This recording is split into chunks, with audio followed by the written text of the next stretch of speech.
Значи, се дава налог на Министерството за земјоделие, шумарство и водостопанство да донесе мерка во која што на сите ловни друштва, таму каде што има концесионери на ловните подрачја, им даде налог да во следните 10 дена извршат отстрел на сите диви свињи 50% од тоа што е предвидено на годишно ниво.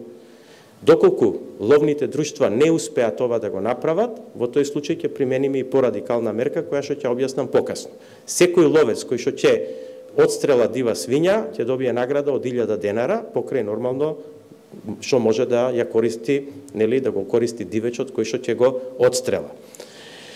Постојат ловишта за кои што нема концесионери избрани и за жал тие се ловишта кои што се на граничните реони со Бугарија и Србија. Таму им се даде налог на војската, односно на Министерството за одбрана и на Генерал-штабот, на командата на војската, да припремат оперативен план во рок од 3 дена, значи акционен план, со кој што тие ќе помогнат во истребувањето, односно одстрелот на диви свињи, како би се намалил ризикот од пренос на болест.